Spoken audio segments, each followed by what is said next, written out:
tapi aku nggak mau cucuku tertekan, katanya dipaksa gini-gini. Kalau mau paksa, aku dari 2020 aku udah bikin mereka langsung Islam sama saya gitu kan. Ikhtiarnya itu sih kita bawanya kan ke ibadah tadi ya, ini kan pernikahan, rumah tangga kan ibadah terpanjang gitu kan. Harapannya lebih besar lagi gitu. Selalu khususun bila sama Allah sih. Kalau itu saya selalu gitu, selalu prasangka baik sama Allah, karena kan dibilang Allah melakukan sesuai prasangka hambanya.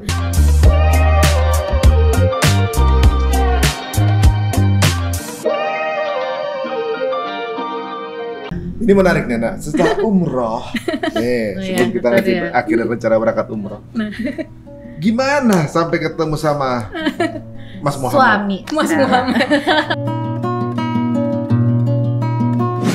Sebenarnya ini teman lama sih gitu. Udah kenal lama?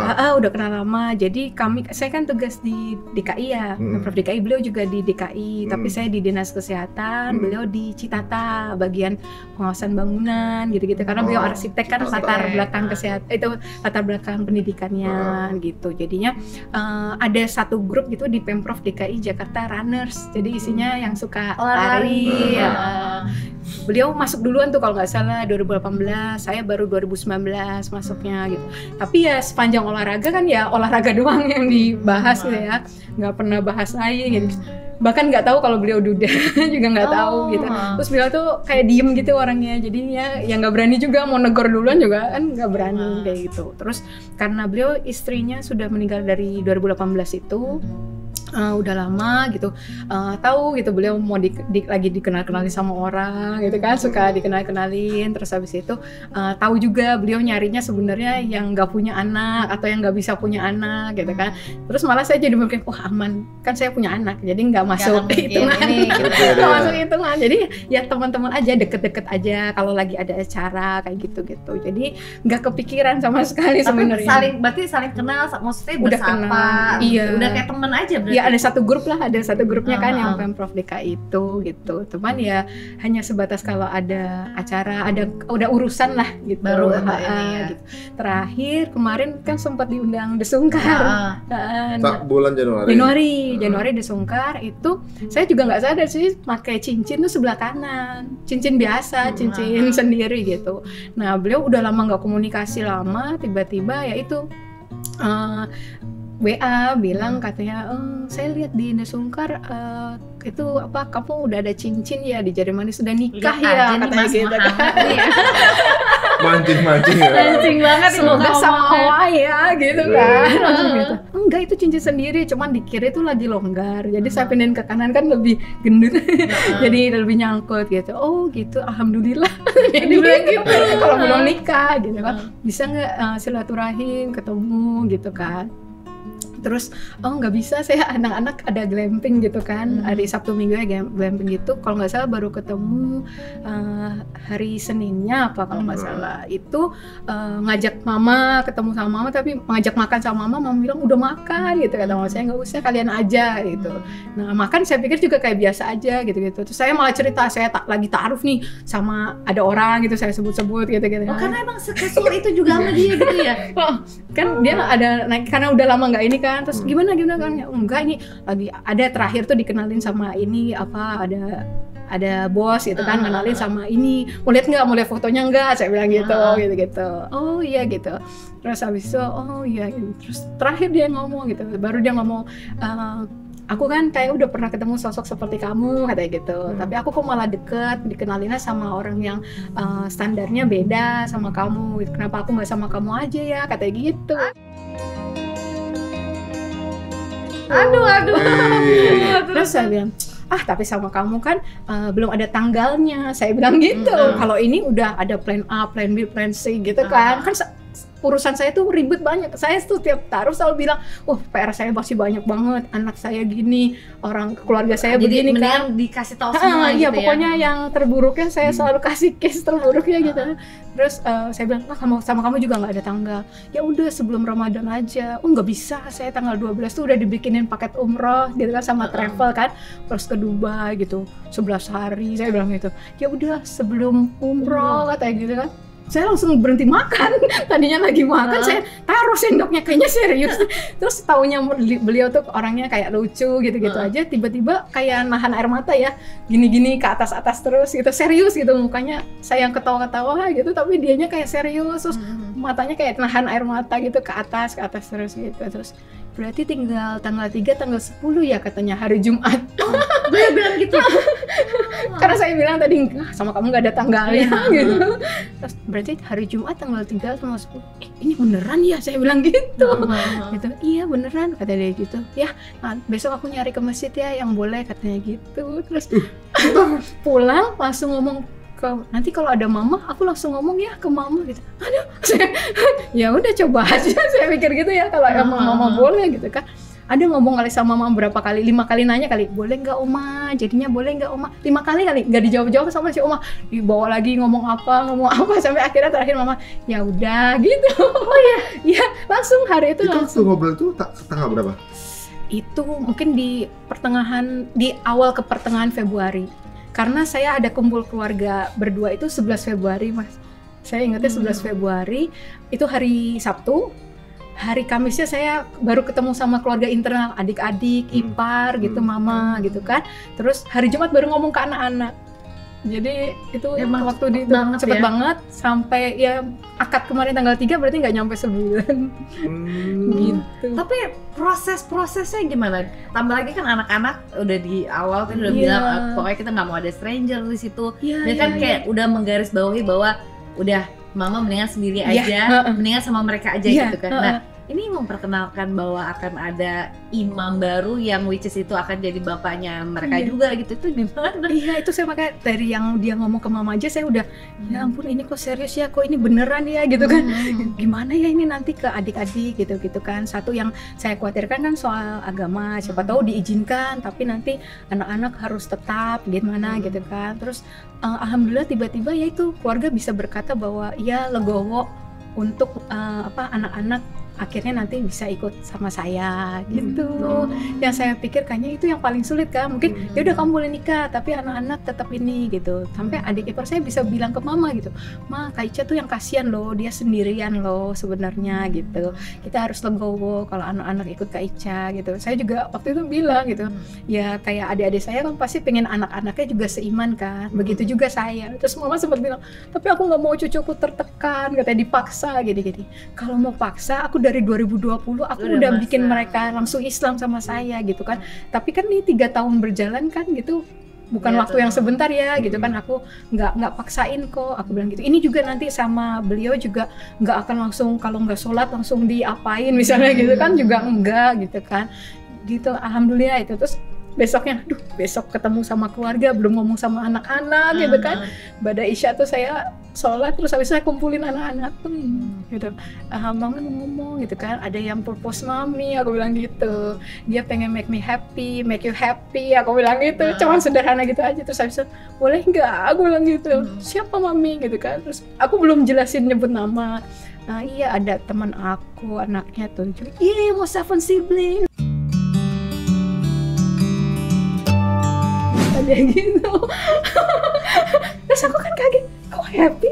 Kata kamu aku nggak boleh ada stranger in this family.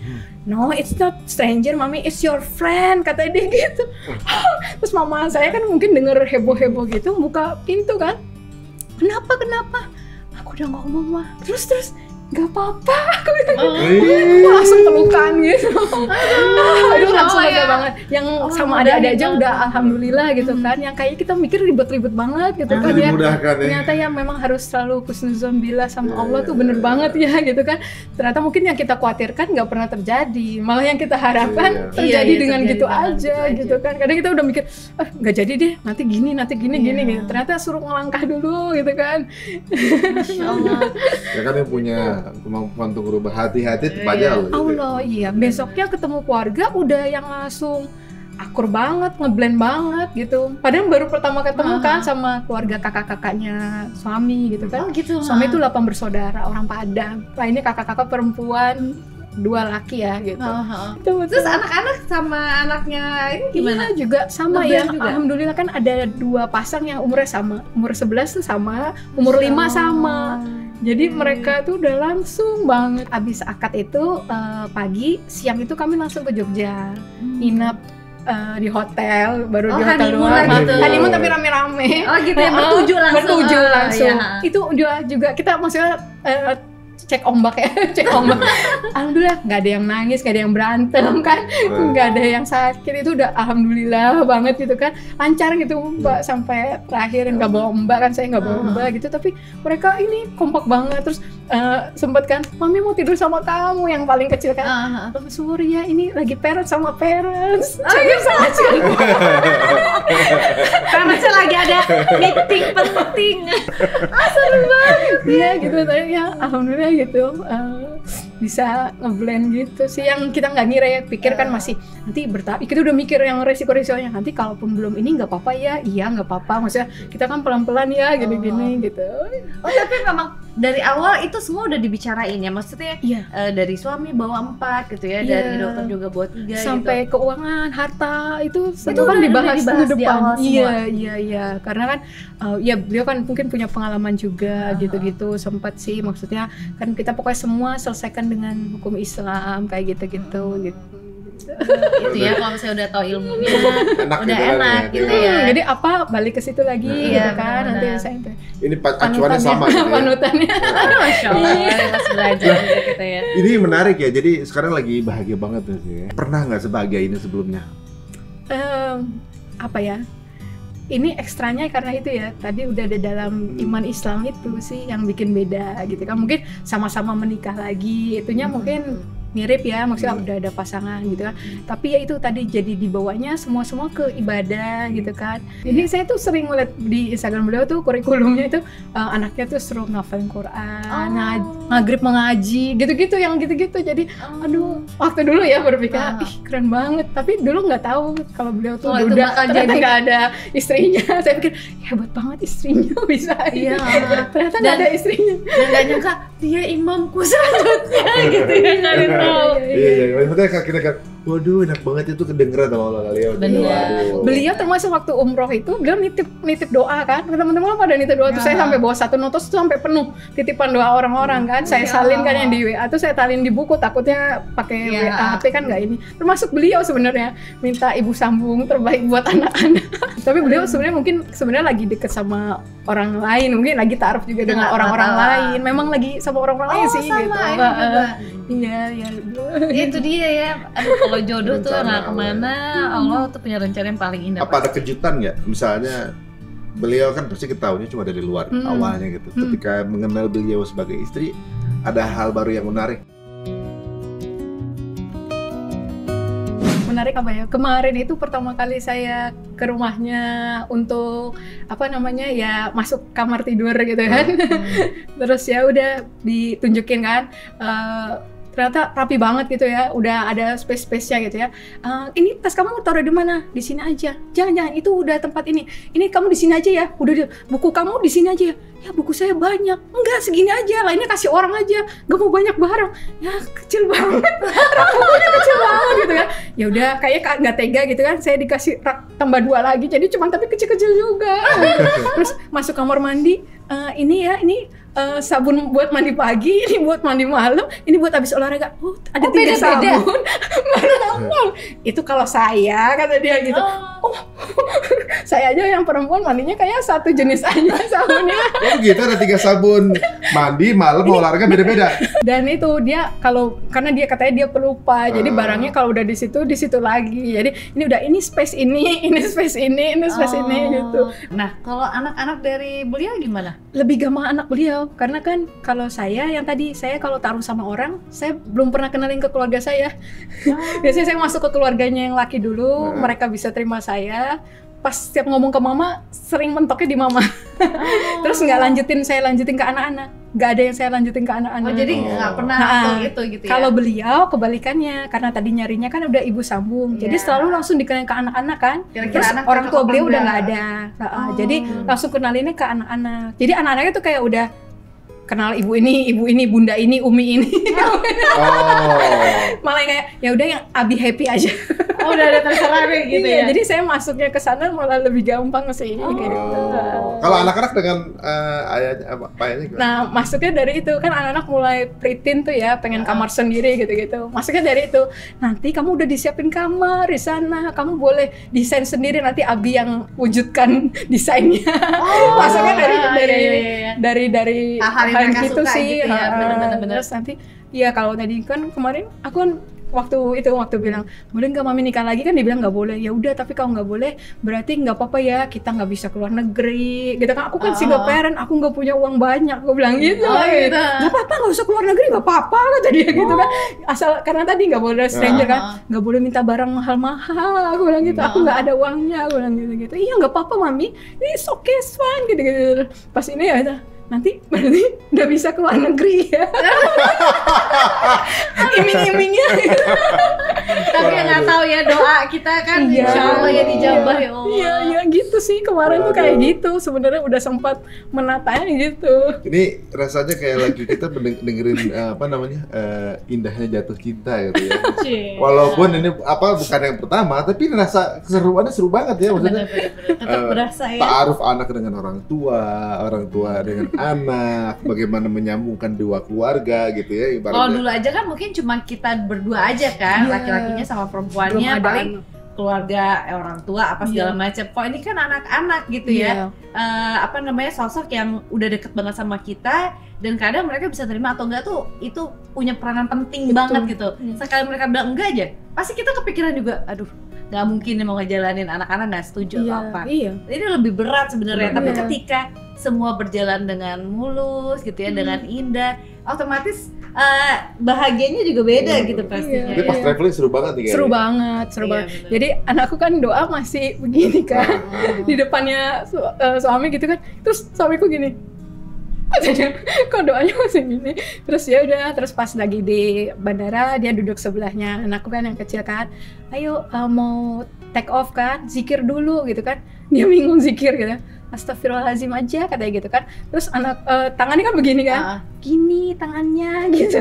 Dia kan gini, terus aja astagfirullahaladzim, maskernya kan gerak-gerak tapi nggak tahu kan ngomong apa gitu kan. Tadi dia udah gini, udah mau berangkat tuh ya doa dulu tuh, dia begini lama gitu kan. Terus tiba-tiba dia gini doanya gitu kan. Terus habis itu zikir aja astagfirullahaladzim gitu, nanti bismillah pas mau berangkat. Terus dibuka sama suamiku, dibuka gini, terus dia udah bener nyebut astagfirullahaladzim. Hal-hal sederhana gitu sih, kan belum bisa ngafal doa panjang. Jadi cuman kalau mau mulai bismillahirrahmanirrahim, pas udah sampai landing alhamdulillah gitu, yang sederhana gitu sih. Masih gitu dibiasain gitu kan, salam assalamualaikum gitu, yang gitu pas baru kalau good night bisa gitu kan. Assalamualaikum gitu. Yang ikhtiarnya itu sih kita bawanya kan ke ibadah tadi ya. Ini kan pernikahan, rumah tangga kan ibadah terpanjang gitu kan. Ya khususnya terutama ya tadi buat anak-anak gitu, arahnya sih ke sana sih gitu. Kalau enggak mungkin saya udah biasa sendiri, beliau kan udah biasa sendiri juga sebenarnya kan. Tapi kita memilih untuk nikah itu kan karena ada sesuatu yang harapannya lebih besar lagi gitu. Aduh, seneng banget ya. Kita juga terus mendoakan terus semoga jadi keluarga sakinah mawaddah warahmah gitu ya. Jadi ibaratnya waktu awal kita dengar kisah dari dokter ini, bagaimana keberanian dari dokter, mungkin itu putusan yang nggak mudah ya, kemudian bermualaf dan ya pasti akan banyak sekali adjustment yang sulit gitu ya. Terus kemudian harus dihadapi dengan sendirian gitu, sendirian menjadi seorang muslimah yang kemudian juga ya pasti nggak mudah juga gitu. Banyak sambil belajar, sambil adaptasi itu nggak mudah, tapi bisa dijalani dengan kesabaran dan Allah kasih hadiah gitu, bertubi-tubi gitu hadiahnya gitu ya. Mudah-mudahan akan jadi istiqomah ya. Mungkin ada pesan nggak buat para mualaf juga yang sekarang ini lagi mungkin dalam proses? Selalu khususun bila sama Allah sih. Kalau itu saya selalu gitu, selalu prasangka baik sama Allah, karena kan dibilang Allah melakukan sesuai prasangka hambanya. Kadang yang kayak kita pikir sepertinya kita GR gitu ya, ih Allah baik, Allah memberi, sebenarnya itu bentuk penolakan Allah bisa. Sebaliknya ketika Allah kayaknya nolak nih, kayak saya bisa nggak jadi tadi ya dengan yang lain gitu. Sebenarnya Allah sedang memberikan kok yang lebih baik gitu. Jadi selalu selalu Alhamdulillah. Kadang yang kita tadi khawatirkan, kita takutkan gitu, ternyata nggak terjadi gitu ketika kita jalankan gitu. Sebaliknya yang kita harapkan itu yang Allah kasih sama kita. Jadi selalu prasangka baik aja sama Allah gitu. Insya Allah dimudahkan. Amin. Dokter, terima kasih banyak waktunya, ceritanya. Sama-sama. Aduh, Masya Allah, makasih. bahagia selalu. Salam juga buat Abi. Insya Allah bisa ketemu ya. Ya, semoga lancar perjalanan umrohnya nanti. Amin, insya Allah. Waduh, ini bahagia banget ya, kita dengar banyak ceritanya luar biasa, nggak pernah fail ya, kita tanya pasti ada hal baru yang kita rasain juga gitu ya.